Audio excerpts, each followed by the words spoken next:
আজকের ভিডিওটাতে শুরু থেকে শেষ পর্যন্ত এত হাসি আনন্দ মজার দৃশ্য তুলে ধরেছি, যার জন্য ভিডিওটা একটু বড় হয়ে গেছে। আশা করি পুরো ভিডিওটা দেখলে আপনারা খুবই এনজয় করবেন। তো চলুন শুরু করা যাক। আমার হাজবেন্ড দেশে আসার পরে 2 ননদিনীর স্বাদ খাওয়ার পরে আমরা চলে গিয়েছিলাম বাবুল্যান্ডে আমাদের সব বাচ্চা বাহিনীদের আবদার পূরণ করতে।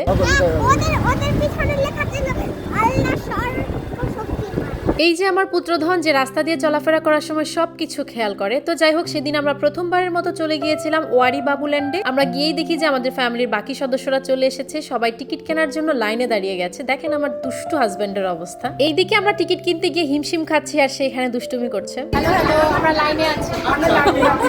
ওয়ারি বাবুল্যান্ডটা আমার কাছে একটু বেশি কনজেস্টেড মনে হয়েছে, আর তাছাড়া সেদিন প্রচন্ড ভিড় ছিল।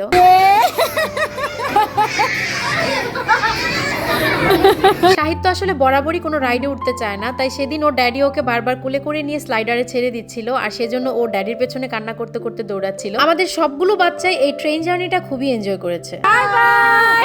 আর একটা মজার বিষয় হচ্ছে, সাহিত্যর পাশের মেয়েটা ওর ক্লাসমেট ছিল। আমরা আসলে সেখানে গিয়েই বাচ্চাটাকে দেখতে পেয়েছিলাম। আর সাহিত্য যেহেতু অন্যান্য রাইডে ওঠে না, তাই ও ট্রেনের মধ্যেই প্রায় 2-3 বার উঠেছিল।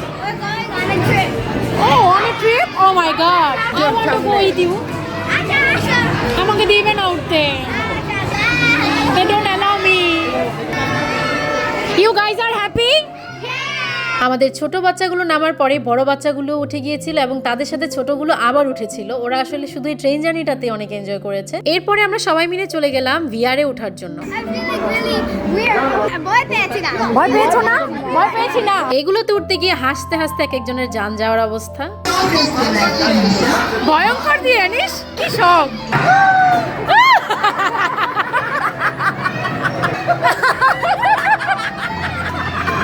আমি না করছিলাম।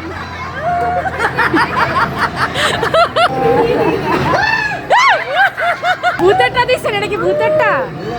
Roller coaster. দেখেন পণ্ডিতের অবস্থা। পা গুলা তুলছেন কেন? পা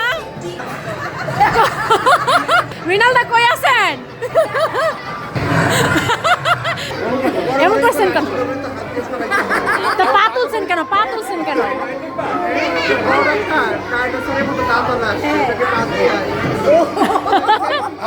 আমি তো সরাইছি।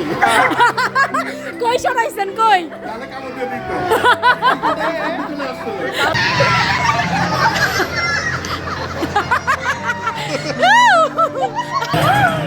এই জিতু দা একটু রিঅ্যাকশন দেন। ভাই রে ভাই, এই ভিআরে উঠতে গিয়ে হাসতে হাসতে শেষ এক একজনের এক্সপ্রেশন দেখে। যদিও বাচ্চাগুলো ভয় পায়নি, আমরা বড়রাই আসলে ভয় পাচ্ছিলাম। আর আমি তো 15 সেকেন্ডও টিকতে পারিনি, আমি উঠে গিয়ে মারিয়েলকে বসিয়ে দিয়েছিলাম। এখানে আমরা সবাই মিলে ভিআর এর এক্সপিরিয়েন্স শেয়ার করছিলাম। আসলে আমাদের সবার কাছে এটা খুবই জঘন্য লেগেছে, মানে কেমন যেন গা গোলায়। আসলে আমি যতই বোঝানোর চেষ্টা করছিলাম যে না, এটা তো একটা গেম, এটা তো রিয়েল না, বাট আমার মনে হচ্ছিল সবকিছুই রিয়েল, সবকিছু আমার চোখের সামনে হচ্ছে। এই নিয়ে আমি 2 বার ট্রাই করেছি, কিন্তু কখনোই আমি এটাতে টিকে থাকতে পারি না 10 সেকেন্ডের বেশি। তো যাই হোক, এরই মাঝে আমাদের বাচ্চারা ফ্রেঞ্চ ফ্রাই খেয়ে নিল, আর আমি আসলে পুরো বাবুল্যান্ডটা ঘুরে দেখছিলাম। আমার কাছে মনে হয়েছে যে এখানে স্পেস অনুযায়ী রাইড একটু বেশি হয়ে গেছে, যার জন্য খুব বেশি কনজাস্টেড মনে হচ্ছিল। আমরা কই? আমি প্রথম উঠলাম রিকশায়, তাই না? আমরা কই? আসলে গোলাপি গোলাপি। আসলেই তো আমরা সবাই পিঙ্ক। মারিয়া, তুমি কি জানো তোমাকে যে আমার মেয়ে বানিয়ে দিয়েছে আমাদের ভাইরাল ভিডিওতে? অনেকে ভেবেছে তুমি আমার মেয়ে, but we are bestie, right? বাবুল্যান্ডে ইচ্ছে মতো হইচই করে আমাদের সবারই ক্ষুধা লেগে গিয়েছিল, তাই আমরা চলে গিয়েছিলাম ওয়ারির একটা বিখ্যাত কাবাবের রেস্টুরেন্টে। বড় টাকা দেন, বড় বলছি, বড় টাকা দেন। তখন যে কয়েনগুলো দিচ্ছে ওগুলো কোথায়?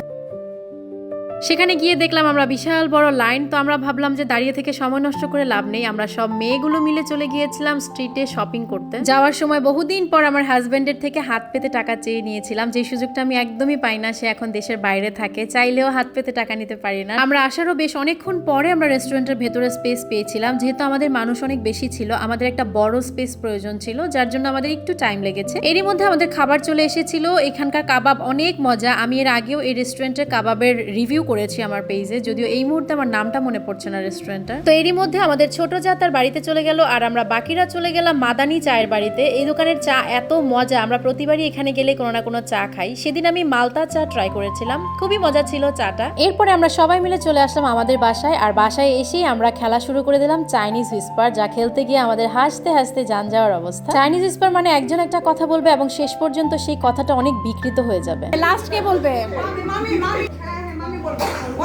বলেন, জোরে বলেন, কি ছিল?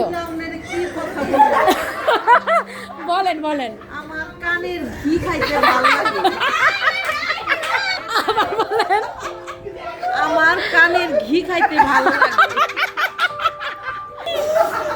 আমি বলছি আমাদের মতলবের গান্ধী ঘোষের দোকানের ক্ষীর অনেক বিখ্যাত। আর এটাকে কি বানানো হয়েছে? দেখেন কি কথা কি হয়ে গেছে, সবকিছু মিলিয়ে আসলে সেদিনটা খুব দারুণ ছিল। আপনি কি শুনছেন মামি? আমাদের কানের ঘি খুব ভালো লাগে। আপনি কি শুনছেন? আপনি কি শুনছেন? আমার